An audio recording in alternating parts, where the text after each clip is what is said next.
Alors, 3 exercices dans cette vidéo. Donc, je vous laisse les regarder et essayer de les résoudre. Vous faites pause et je vous donne la correction. Alors, pour le premier, le quotient de la division euclidienne de 439 par b est 13.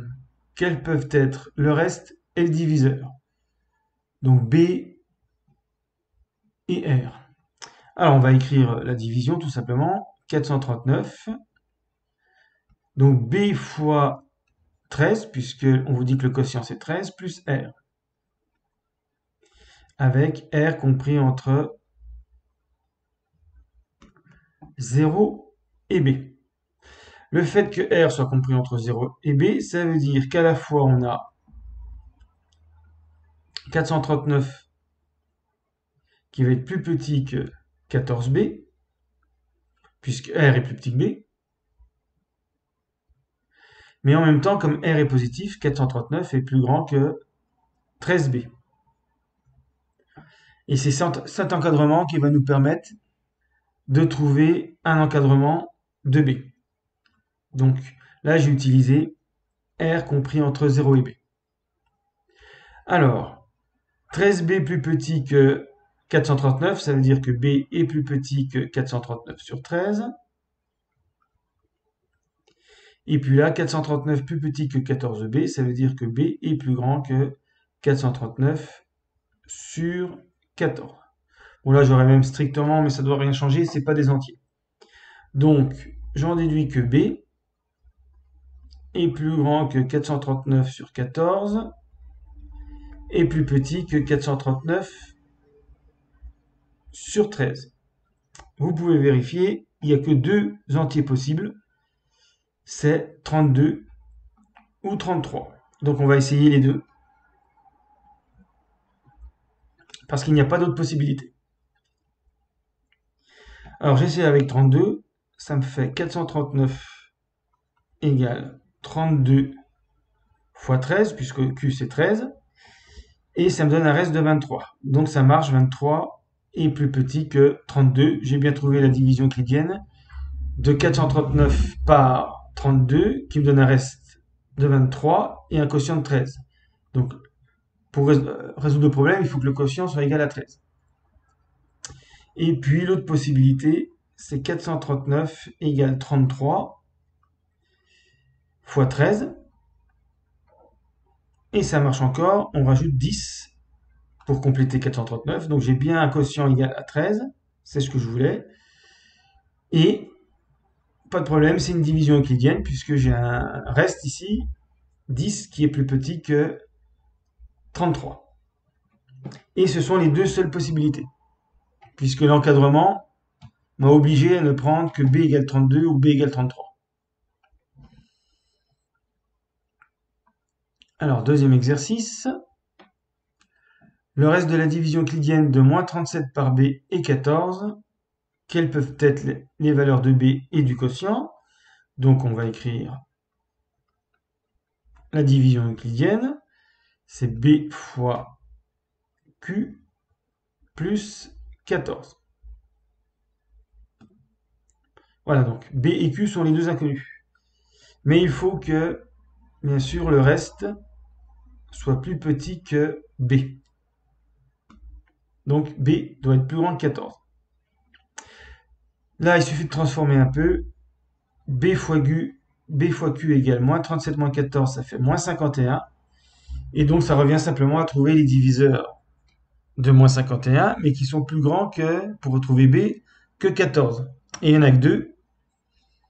Alors, si on fait tous les diviseurs, vous avez moins 51, moins 1, moins 17, moins 3. Mais les deux qui sont plus grands que 51, que 14, ce sont soit 17, soit 51.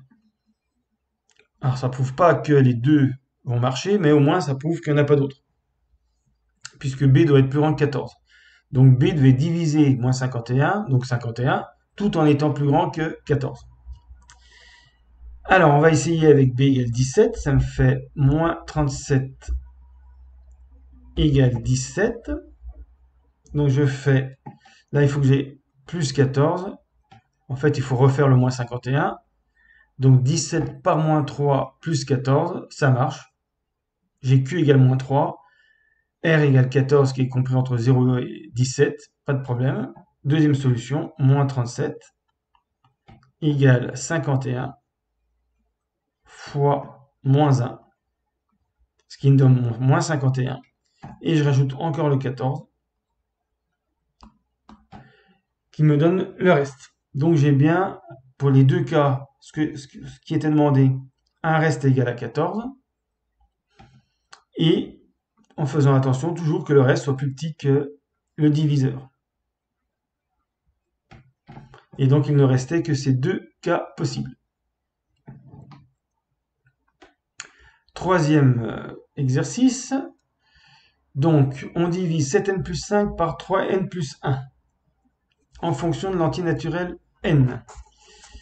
Alors ça va dépendre de n, mais on s'aperçoit que 7n plus 5, si je divise par 3n plus 1, j'ai bien envie de multiplier par 2 pour le quotient, ce qui me fait déjà 6n plus 2, mais il manque n plus 3. Alors le problème, est-ce que... Donc n plus 3, comme c'est des antinaturels, c'est plus grand que 0. Est-ce que mon R est bien plus petit que mon B? Auquel cas, ça ne serait pas le reste. Alors, on va regarder dans quel cas c'est positif. Ça veut dire que le B doit être plus grand, strictement plus grand que n plus 3. Donc je teste 3n plus 1 moins n plus 3.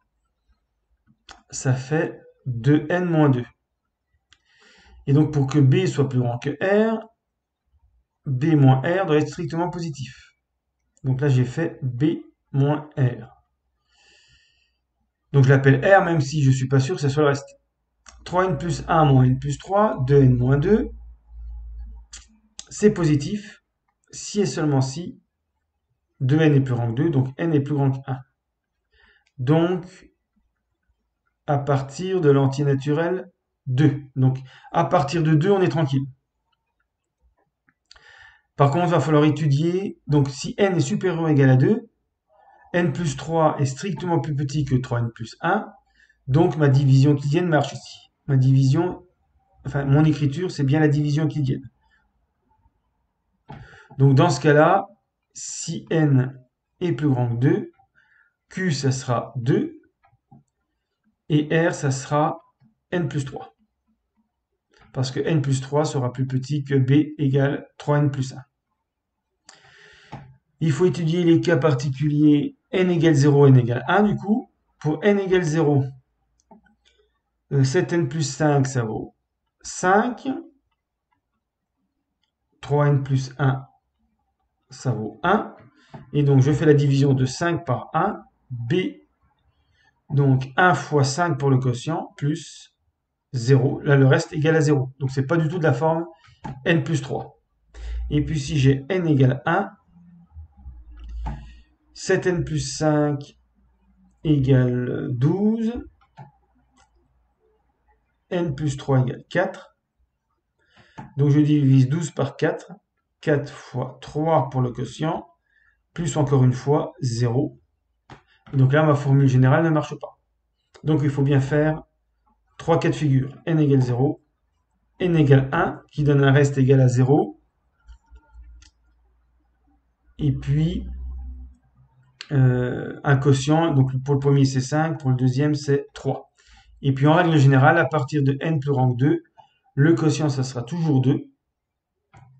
Et le reste, ça sera toujours n plus 3. Fin de la vidéo.